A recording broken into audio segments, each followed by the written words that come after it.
Hello and welcome to my therapy session. You've read the title, and yes, the rebranding of Twitter from, well, Twitter to X was planned a long time ago. Probably ever since Elon Musk bought out Twitter, if I had to guess. And I'm positive that was exactly the case because of a couple of factors. Strap the seatbelts in, because this is about to be a quick ride through all the recent bullshit this company has done ever since the multi-billionaire, extremely relatable meme lord took the charge and steered the wheel right onto a busy traffic not once, not twice, not three times. Motherfucker went full LeBron James there for those couple of months. Not one, championships. Not two. LeBron, tell us about that. Not two, not three, not four, not five, not six, not seven. But instead of championships, he promised a loss of hundreds millions of dollars. And to be fair to him, unlike LeBron, who did actually kept his promise, basically the first thing he did after taking over Twitter was promising making a special moderation council that would be responsible for helping him make controversial decisions. Now hold your horses before you mindlessly type W's in the chat for the sole idea of it. Because yeah, it did come off as weirdly self-conscious of him, in a way. Almost like he realized that he's completely out of touch with the world and needs help in understanding it. But nope, because this is where the story arc of Elon Musk keeping promises abruptly ends. If it even began in the first place. Because yeah, not only he never established that council, not only he made most controversial decisions around the platform on his own, but he also fired basically anyone who could potentially be a part of such council. Let me explain. Elon Musk was firing a lot of people once he began working on Twitter, including people who were actually kind of still recognizable voices in Twitter's moderation stuff.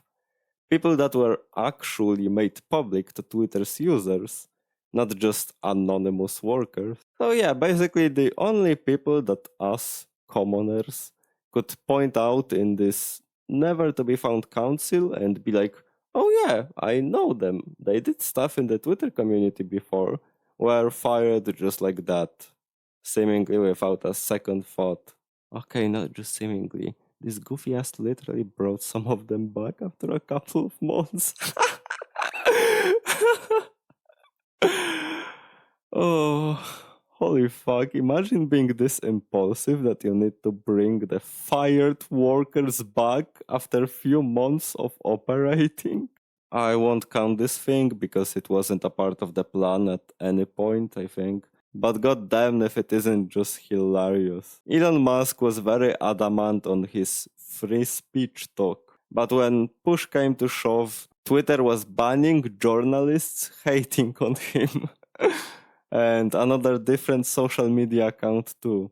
And they were later all brought back. If you ever need an example of what a spineless behavior means, just show them Twitter's... X's ever-changing decision-making. In December 2022, Elon Musk created a poll asking whether he should step down as a CEO, which even he knew damn well will end up in majority of people saying yes, let's be real. Anyone reacting to this like it was a shock resembled a relative trying to say they like a Christmas present that they actually hated. It's just not something you can really hide, no matter how hard you might try. Of course, Musk and his advisors created this big newsflash as a marketing stunt for people to talk about and spam messages about how he should not be the CEO anymore. It was also a good way of trying to show how this hyped up beyond heavens free speech thing actually worked on everyone on Twitter, even the CEO himself. Well, people were the one deciding, so yeah, it was a poll in which everyone could vote on and we had no idea of results, etc. It's even kinda possible that the poll was or could be rigged at some point for it to look close, but it's just speculation and I would never underestimate Elon Musk's stance. I can 100% believe they created hundreds of accounts just to vote for him to keep his prestigious position. Third, and most definitely the dumbest one yet, this has to be in the Hall of Fame of big corporations making the absolute worst decisions possible. Because here we have Twitter blue checkmark drama, if I can even call it that. I seriously don't know how to even name that other than $1 billion company suddenly swapping minds with a toddler. But maybe even that is insulting to all toddlers. Truly the stupidest, least logical thing I've ever seen being public at such a big scale. They were arguing it's essential to defeating spam, but like holy fuck, this argument was always just as logical as me solving a complicated math problem. Non-existent. I remember I even responded to someone who genuinely believed this was a great resolution for this problem. You can probably check my X logs to find it, like in the reply section. And it was worse than talking to a flat earther. The guy was just fully gone into the abyss, scraping at any possible explanation just to defend this nonsense of an idea. Wait, actually, the concept did have some sense. It was there to generate more money, but that's all to it, and them trying to portray it as anything else was laughable at best and full-on depressive at worst. After that, it's because of spam argument backfired immediately. Because, I don't know, anyone can buy a checkmark and impersonate a company or a popular person? Maybe because of that, although that's just speculation. They were talking about impersonating not being possible because of you having to put your card into system to pay. Was this real? Like, I've seen this happening in real time, but now that I talk about it, it feels surreal. Like a really bad plot to some random drama book. I trust I don't have to tell you that a fucking credit card or a PayPal wall are not enough to defend from people impersonating others, right? There's like millions of ways to get past that without giving them your real data. And these people and their defenders, because again, those existed as well, really were arguing otherwise. Like, I swear it happened. You might not believe me if you weren't there, but that genuinely was an argument. Only after it backfired again, this time by companies and people being impersonated through Twitter checkmarks. Holy fuck, who would have guessed, right? Okay, now let's talk about the positives of having a Twitter checkmark, because that in itself was a roller coaster of information turning upside down, dipping into a pool, and then skyrocketing the whole fucking ride into space, SpaceX style. In March, Elon Musk announced that the For You page of Twitter would be reserved solely for checkmarked accounts, claiming that this is the only way to help with bots spamming people's timelines, only to once again backtrack from this statement saying he forgot to mention that non-paid users would also appear on the Twitter timeline. So let me get this straight. He stated that the function of For You page will be only for Twitter Blue accounts, which basically meant that if you won't pay, then you won't be seen unless you already have an established audience. But then he said a couple of days later that, actually, he meant to say back then that non-blue accounts are also able to get to the For You page. So let's reenact the proper Elon Musk statement that he wanted to say to the world all along, shall we? Hello. Today I announced that the main page of Twitter will now show posts only of those who bought Twitter blue checkmarks. And also, it will have posts of free accounts too. I'm definitely not a robot and very much a human. Thank you for your attention. Insert meme to end the speech. Brilliant!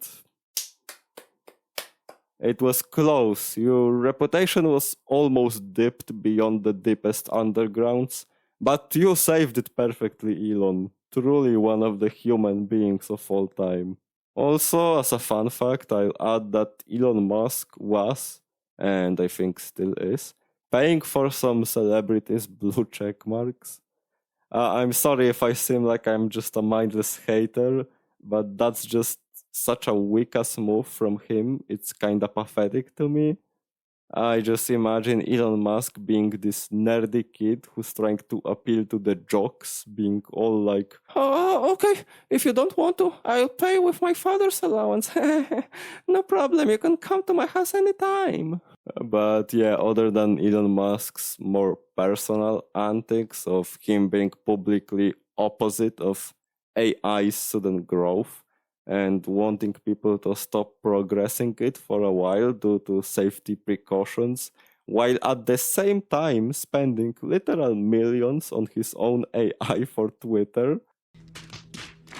Those would be the three main reasons I believe the rebranding was thought out for a while now. Rebranding is a very common occurrence in business, believe it or not. Although it is rare to happen with something as popular as Twitter is. The problem with Twitter was it was popular for all the wrong reasons this past year, but the changes had to be done in order for the company to earn more money. No checkmarks, no chance at gaining money from it even in the distant future. Which, yes, it was absolutely a looking into the future type move. Since Twitter lost a lot whilst making that change, it was a sacrifice they were willing to make alongside the dip in respect for them as a company because, well, they were planning to rebrand it anyway. Free speech dramas, making the most controversial decisions in order to establish the direction in which the brand will later fully undergo into. Again, any ounce of respect for them could be gone now, but after rebranding, they'll already have clear rules, or lack thereof, well established, and it will help them make the X much more consistent in its direction and beliefs than what Twitter was. The very same point can be made about the Elon Musk not being the CEO due to the polls results drama, and again, all the traction due to controversies being born from it was all talking about Twitter, giving it some exposure, of course, even if negative, and it will matter even less if it's negative if we will soon rebrand ourselves anyway with the new CEO, free of controversies already representing us. If you still don't believe that this wasn't all planned, then, well, I won't be able to convince you anymore, and I deeply respect your opinion. But I personally just disagree with it, because for me it's more than obvious that most of these things were all staged from the very beginning. Does that mean that every controversy regarding Twitter was actually secretly brilliant and we all fell into their trap card? Fuck no! I was only talking about those main controversies, because all the extra shit that Elon Musk was involved in was most definitely just because of him being, well, himself. Not everything went just perfectly according to plan, of course. Just the main concept of the plan, which to very briefly summarize, was as follows. Implementing Twitter checkmark for future profits, losing some reputation that way, but that's fine. Elon Musk creating a poll whether he should give up the CEO position. The poll will surely say yes, and if it somehow wouldn't, we'd probably rig it anyway. This way would show how seriously we take this whole free speech concept, and firing a lot of people for the rest of us to simply gain more money. This will again tank our reputation, but of course we'll rebrand after a couple of months since that occurrence, so it won't be a big deal. So yeah, sorry you billion-dollar company for seeing entirely through you. If I won't upload another video, you will at least know who got me. Have a great day and see you on the next session.